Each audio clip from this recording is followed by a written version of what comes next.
Now, I believe that in order to get out of this place, we need to have a new operating system, and that's what I call America 3.0.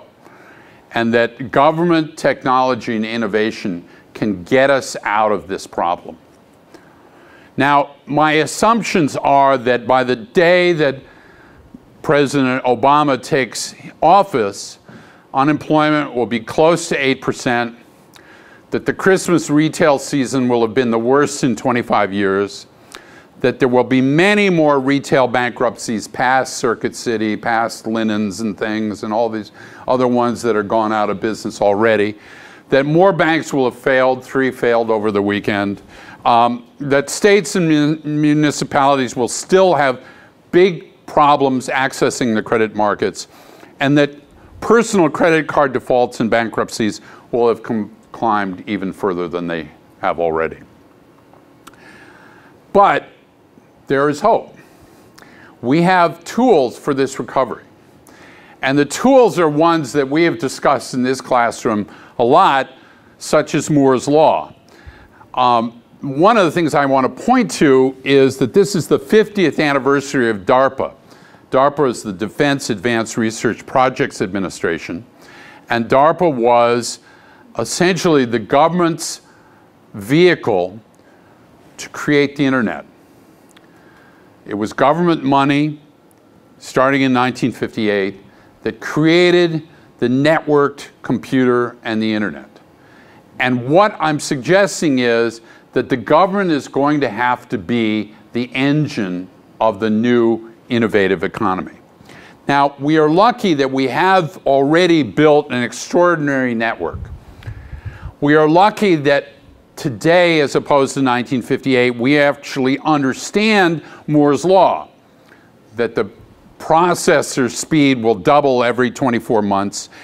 And I would argue that that Moore's Law almost one-to-one applies to things like photovoltaic cells. In other words, that the output, the power of a photovoltaic cell of a certain circumference size will double every 24 months. And so that the same kind of acceleration curve that we see in computers will also apply to things like solar power.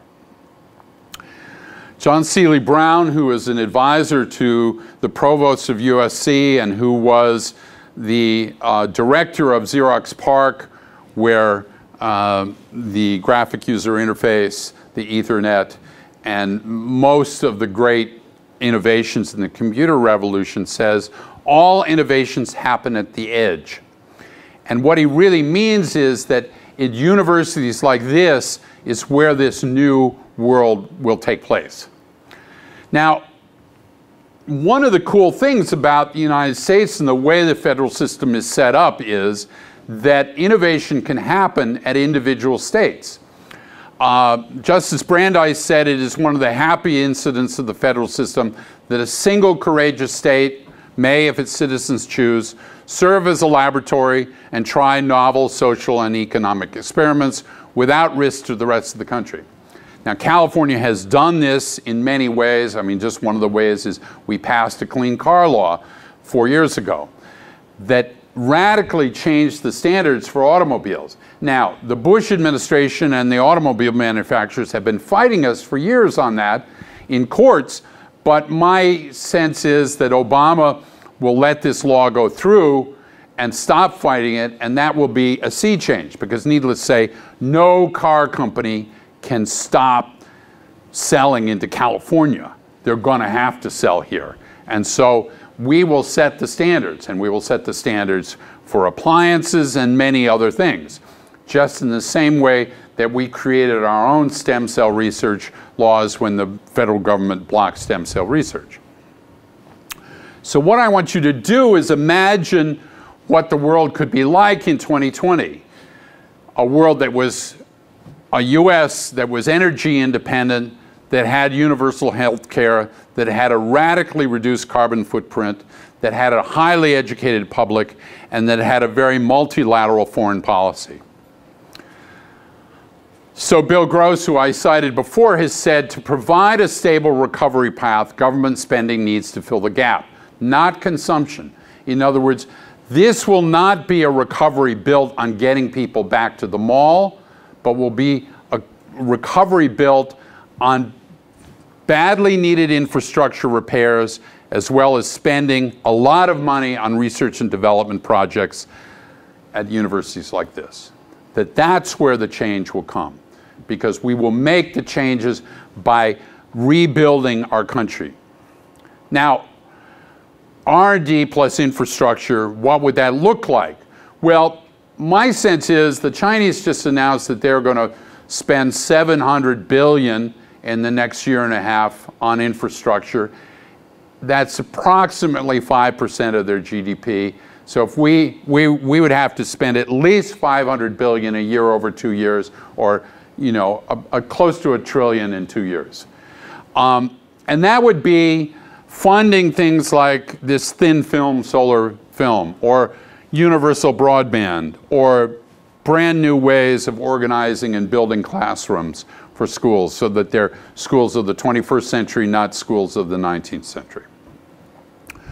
So the question is, well, how do we pay for all this? So for one thing, Tom Friedman has suggested that a freedom energy tax would be the quickest way to bring the cost of carbon up so that these new technologies like solar, wind, geothermal could compete.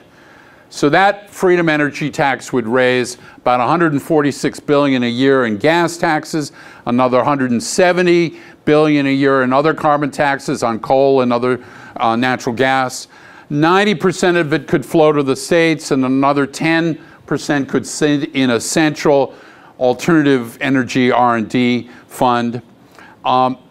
Because gas taxes would raise, you could cut payroll taxes on people who earn less than $40K, and you would essentially restore the taxes to the way they were during the Clinton era.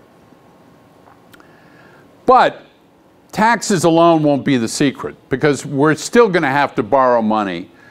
And one of the things that Keynes has taught us is you need to make fiscal stimulus, and running a deficit in a depression is okay. And this proves that we actually, the US government, can borrow money cheaper than anybody in the world. And actually, it's getting cheaper all the time. Now, this is one of the problems in the sense that people want to buy US Treasury bills because they're safe compared to any other investment.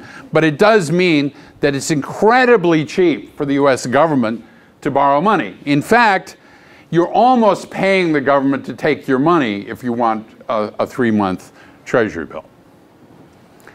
So what will we do with this large amount of money, whether it's $500 billion a year, $1 trillion over 2 years? Well, the first thing we would do would be to take the federal lands that are sitting out in California and Nevada and everything and fill them with solar farms. Gigantic amounts of solar energy. We'd have to build a smart electricity grid to get that electricity from the Southwest to the rest of the country. And Boone Pickens has suggested that there is a very high wind corridor in the American central part of the country, from Texas all the way up to the Canadian border, that should be filled with wind farms. And that too would need a smart grid to get the electricity to where it is needed. And what would we do with this electricity? Well, one of the things we do is we'd run our cars off electricity. This is an experiment that Google did for the last year, in which they retrofitted a bunch of Toyota Priuses to be plug-in hybrids, and they retrofitted a bunch of Ford Escapes to be plug-in hybrids. And they found over the course of a year that they could get 93 miles per gallon in a plug-in hybrid.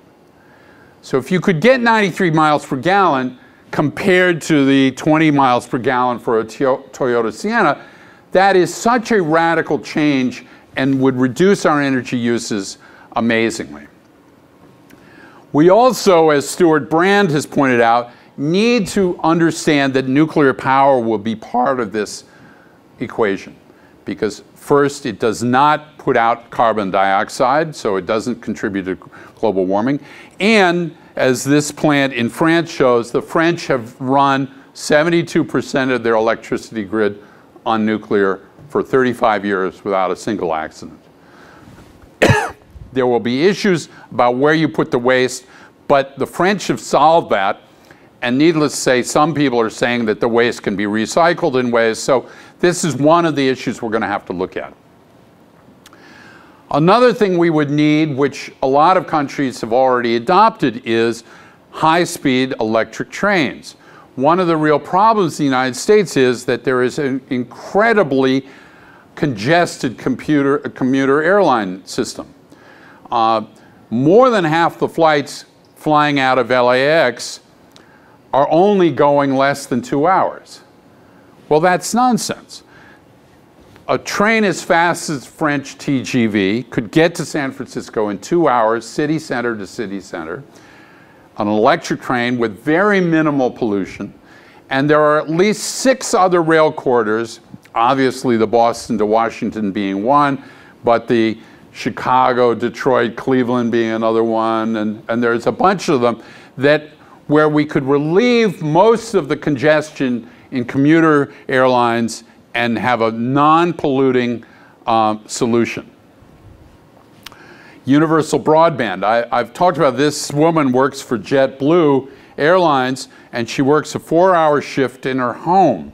JetBlue supplies her with a high-speed modem and a computer, and she does her work from her home, and instead of sending their call centers to India or someplace else, they distribute them in people's homes around the country.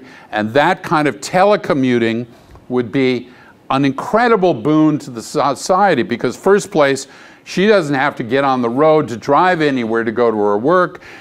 She doesn't have to pay for childcare because her kid can stay home. And it is a wonderful supplemental income. We need to rebuild our bridges and highways. As most of you know, there was, in the 1930s during the Depression, a huge building boom. Bridges, buildings, all sorts of things. But those are, 80 years old. And some of them are, as we saw in Minneapolis last year, falling apart. And there's probably a lot of them falling apart. And that's one of the things you can do to put people back to work very quickly. Then we would have to pay our teachers a decent wage. In Korea, a high school teacher makes 2.5 times the average income. In the United States, a high school teacher makes 1.2 times the average income. In other words, teachers are totally underpaid in America, and we have to change that. And by changing that, we also need to cut down the classroom size. So we need to hire more teachers and pay them better. And in terms of health care, if we created a universal health care system, we could eliminate $98 billion a year in excess administrative costs, because essentially the insurance companies are spending $98 billion to market to you, and then you're paying them for their things to market to you. And McKinsey also estimated that $66 billion a year in excess drug costs compared to any other country. So finally, the key to getting out of this will be for the US to become the world leader in both ET, energy technology, and IT, information technology. I think it's totally doable, and it is my hope that with the impetus of a crisis, that the Obama administration can take this on and get it passed and make it happen. Thank you very much.